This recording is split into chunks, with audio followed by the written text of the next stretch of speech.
Hello friends, welcome to the special session. अब ये session क्या है? देखिए, basic of loan default and recovery for डीआरएज।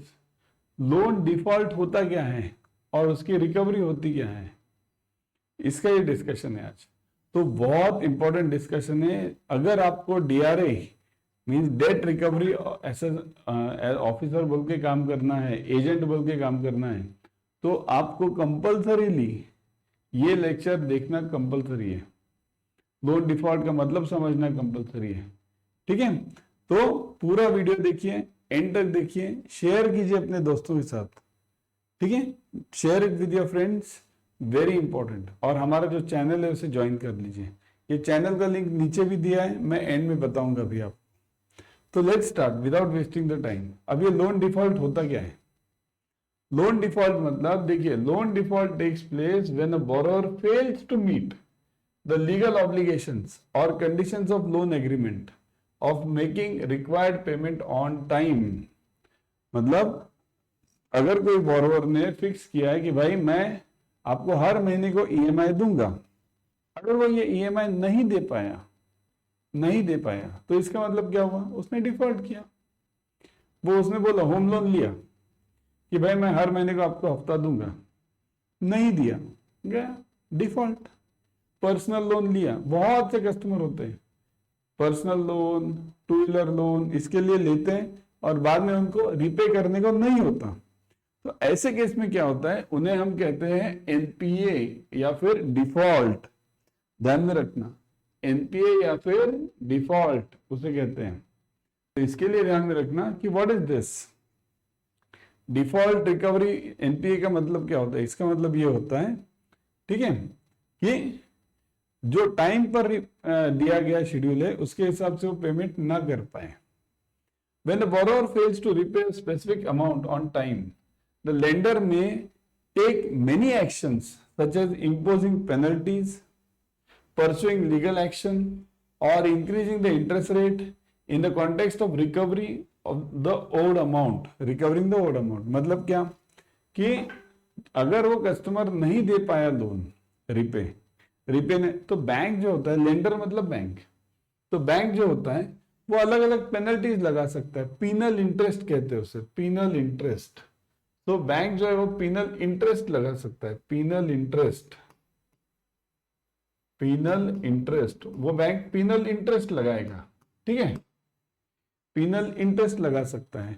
या फिर बैंक और क्या कर सकता है, देखिए, परसुइंग लीगल एक्शन लेगा। What do mean by legal action? Legal action मतलब कोर्ट में जाएगा, सरफेसी एक्ट होती है, डीआरटी होता है, डेट रिकवरी ट्रिब्यूनल होता है। ठीक है, यहाँ मेन मतलब ये दो, और लोक अदालत तीसरा, और सिविल कोर्ट, चार एक्शंस होते हैं अपने पास। एक सरफेसी एक्ट, दूसरा अपना लोक अदालत, तीसरा डीआरटी। ठीक है, डीआरटी एक होता है, बहुत इंपॉर्टेंट है वो। तो ये तीन तो मेन होते हैं। ठीक है, तो या फिर सिविल कोर्ट, नॉर्मल कोर्ट भी है, ये चौथा होता है। तो इसमें हम जा सकते हैं। और increasing the rate of interest, additional rate of interest लगा सकते हैं हम लोग। क्यों? क्योंकि आप रिस्की हो। जो भी कस्टमर रिस्की होगा उसको बैंक हमेशा additional rate of interest try करेगा लगाने को। ठीक है, When the borrower defaults, it impacts their credit score। देखिए, सिबिल का जो स्कोर होता है, सिबिल स्कोर, ये इसमें हमेशा इंपैक्ट होगा, सिबिल स्कोर हमेशा इंपैक्ट होगा। ठीक है, तो जब भी बोरोवर डिफॉल्ट करेगा तो उसका सिबिल स्कोर निगेटिव में जाएगा, making it more difficult to secure the loans in the future. भविष्य में जो लोन्स होते हैं वो मिलना और मुश्किल होता है। जैसे जैसे आपका लोन डिफॉल्ट होते जाता है, जैसे जैसे आपका जो स्कोर खराब होते जाता है, आपको लोन मिलना मुश्किल होता है। तो उसके लिए कस्टमर का अगर डिफॉल्ट होता है तो उसका सिबिल स्कोर डाउन होगा। सिबिल स्कोर डाउन अगर होगा तो उसको आगे से लोन नहीं मिल पाएगा। To manage your financial health effectively, it is important to keep an eye on the loan default. अगर किसी कस्टमर को ढंग से रहना है, अच्छे आगे भी लोन्स चाहिए। देखिए, बिना लोन्स के कोई काम होते ही नहीं, बड़े काम। ठीक है, और आजकल सैलरीज बहुत लिमिटेड होती है। तो अगर सैलरीज भी लिमिटेड है मेरी, मुझे आगे कुछ खरीदना भी है, घर खरीदना है, कार खरीदनी है, तो वो उसके लिए लोन चाहिए ही होता है। तो वो केस में क्या होता है कि अगर लोन चाहिए हमें तो उसके लिए हमारा सिबिल स्कोर अच्छा होना चाहिए। अगर सिबिल स्कोर खराब होगा तो आपका सब गया पानी में, isn't it? Types of loans and default scenarios. कौन कौन से लोन्स डिफॉल्ट होते हैं? Personal loans. What are personal loans? Personal loans का मतलब क्या है? Personal loan refer to loans that are borrowed for a personal reason like medical bill, vacation, education, many other related to the same. मतलब क्या? कोई भी, मेरे घर में शादी है तो मैं पर्सनल लोन लूंगा, मुझे कुछ अर्जेंट करना है, कुछ फंक्शन है मेरे घर में तो मैं लूंगा। कुछ लोग वेकेशन के लिए भी लेते हैं, मतलब ये भी मैंने देखा है, वेकेशन पे जाना है मुझे, अरे भाई तुमको वेकेशन पे जाने के लिए लोन क्यों करना? लोन लेके वेकेशन करने वाला महानुभाव होते हैं, बहुत से होते हैं, पर ऐसे लोग फिर क्या करते हैं? डिफॉल्ट होते हैं। तो दिस इज वेरी रॉन्ग, ठीक है। तो मेडिकल बिल, हाँ मेडिकल सबसे इंपॉर्टेंट होता है, घर में इमरजेंसी आई, कोई बीमार पड़ गया, अर्जेंट ऑपरेशन को पैसा लगे, वो ठीक है। तो पर्सनल लोन्स उस सब रीजन के लिए होते हैं। होम लोन्स, अब होम लोन्स क्या है? These loans are specifically used to buy a house which are also termed as mortgages. Home loan मतलब क्या कि हम लोग घर को मॉर्गेज देते हैं और उसके अगेंस्ट लोन लेते हैं। अब ये मॉर्गेज कौन सा होता है? तो ये मॉर्गेज भी जनरली इक्विटेबल मॉर्गेज होता है, इक्विटेबल। अब आपको इतना डिटेल में जाने की जरूरत नहीं है, पर आपको ध्यान में रहना चाहिए कि कौन सा मॉर्गेज है। कोई कस्टमर कभी पूछेगा कौन सा मॉर्गेज करना है, हमें पता होना चाहिए कि इक्विटेबल, ठीक है। अब उसका मतलब क्या क्या नहीं, इसका जरूरत नहीं है, फिर भी मैं बता के रखता हूँ कि इक्विटेबल में क्या होता है कि बैंक में हम डॉक्यूमेंट्स देते हैं और सीधा डीडी या फिर एनईएफटी जो है वो ले लेते हैं। वो रजिस्टर ऑफिस में जाओ, वहां रजिस्टर करो, ये सब जरूरत नहीं रहता, उसको रजिस्टर्ड मॉर्गेज कहते हैं, ये इक्विटेबल है। Your house serves as a collateral, तो हम लोग वो लोन जो है, घर जो है, उसको कोलेटरल देते हैं और उसके अगेंस्ट में पैसा लेते हैं, ठीक है। तो इसको हाउसिंग लोन कहेंगे। which means if you don't pay the loan on time the lender can sell the house। ये बहुत इंपॉर्टेंट है, ये देखिए सरफेसी एक्ट इसके लिए लागू होता है, सरफेसी, ओके, सरफेसी एक्ट इसके लिए लागू होता है, सरफेसी एक्ट 2002। इस एक्ट के हिसाब से कोई कस्टमर अगर लोन लेता है और वो लोन का रिपेमेंट नहीं करता है तो बैंक के पास पूरा राइट है वो घर को लेने का। 60 दिन का आप उसको मोहलत दिया जाता है, एक लेटर भेजा जाता है, 60 दिन का, इमीडिएटली बैंक रिकवर कर सकता है, घर को बेच भी सकता है, दैट इज ऑल्सो अलाउड, ठीक है। ऑटो लोन्स और car loans come into force when you need to buy any vehicle. अगर मुझे कार खरीदनी है, या फिर ऑटो मतलब क्या, टू व्हीलर भी होता है, आजकल टू व्हीलर भी बहुत महंगे हुए हैं, 2-2 लाख की तो बाइक आती है।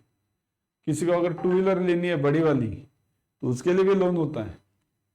कार लोन तो ऑब्वियसली है, कार की कीमतें क्या है आजकल, राइट, 8-8.5 लाख को तो बेसिक कार आती है आजकल, और बड़ी बड़ी लेने जाओ क्रेटा बीटा तो भूल ही जाओ, फिर तो 30-35 लाख, है ना। तो इसके लिए ऑटो लोन जो होते हैं ये भी, अब ये सब जो है ना ये रेगुलर लोन है, पर ये एनपीए हो सकते हैं अगर मैंने रिपेमेंट नहीं किया, होम लोन का रिपेमेंट नहीं किया, कार लोन का रिपेमेंट नहीं किया। बहुत से लोग क्या करते हैं, कार लोन लेते हैं और वो कार भाड़े पे चढ़ा देते हैं, रेंट पे, है ना, भाड़े से लगा देते हैं कहीं पर भी, उसका जो पैसा आएगा उसमें से ईएमआई भरते हैं। अगर वहां का बंद हो गया तो वो भी हो सकता है। तो इसके लिए types of loans and default scenarios होते हैं। अब देखिए, understanding the loan recovery process, loan recovery होती कैसे कर सकते हैं हम लोग। तो देखिए, असेसमेंट ऑफ डिफॉल्ट, पहले हमें वो डिफॉल्ट कितना हुआ है ये चेक करना पड़ता है। तो the loan recovery process typically begins when the borrower pays no amount towards repayment for longer time. अभी लॉन्गर टाइम मतलब कितना लॉन्गर टाइम, तो ये 3 महीना होते हैं, 90 डेज। मतलब अगर बोरोवर ने लोन लिया है और उसका ईएमआई 90 डेज तक वो रिपे नहीं करता है, अगर वो 90 डेज तक ईएमआई रिपे नहीं करता है तो उस लोन को हम लोग एनपीए मान सकते हैं, डिफॉल्ट मान सकते हैं, उस लोन को हम लोग डिफॉल्ट मानेंगे, ठीक है। तो when the borrower pays no amount towards the repayment of the for a long time, lending to the lender to declare the loan in default or non-compliance by the borrower. तो इससे क्या होगा, leading to the lender मतलब bank को ये default category में डालना पड़ता है, एनपीए में डालना पड़ता है। एनपीए में जैसे कोई लोन जाएगा उसके अगेंस्ट रिकवरी शुरू हो जाता है, ठीक है। To by the borrower, once a loan is in default the lender assesses the situation. फिर हमें चेक करना पड़ता है, भाई इसका सिक्योरिटी कितना है। सपोज उसने एग्जांपल लेंगे हम लोग कि होम लोन लिया 40 लाख का, ठीक है, तो उसका और एनपीए हो गया, दिया नहीं उसने, रिपेमेंट नहीं किया, तो 40 लाख का जो होम लोन है 40 लाख, ठीक है, ये होम लोन है, मतलब इसका घर कितने का होगा, 40 लाख के ऊपर ही होगा। तो हमें चेक करना पड़ता है, लोन 40 लाख है तो हमारा जो हाउस होगा, हाउस जो होगा वो अंदाजे 55 लाख के आसपास होगा, 55 लाख। तो हमें पहले ये चेक करना पड़ता है, असेस द सिचुएशन, कि हमें ये चेक करना पड़ता है भाई इसका घर कितने का है। कहीं बैंक ने गलती से तो नहीं दिया कि भाई लोन घर 40 लाख का है, लोन भी 40 लाख का दिया, गलती से ऐसा नहीं हुआ क्या। तो ये हमें चेक करना पड़ता है। दूसरी बात कि उसका सैलरी कितना है, वो कितना कमा रहा है। कल को अगर उसका घर लेने का टाइम आ गया तो वो आदमी क्या क्या कर सकता है आगे आपके अगेंस्ट, बिकॉज वो भी उसका राइट होता है, हैरेसमेंट वगैरह केस डाल सकता है आप पर। तो सिचुएशन को पहले समझना पड़ेगा आपको। सेकंड, कम्युनिकेशन एंड नेगोशिएशन, मतलब क्या, effective communication between the borrowers and the lenders, मतलब बैंक, लेंडर मतलब बैंक, जहां जहां लेंडर वर्ड है वो मतलब बैंक, ठीक है। अब ये क्या है, बैंक नहीं होती खाली आजकल तो एनबीएफसी भी है ना, इसके लिए लेंडर लिखा है।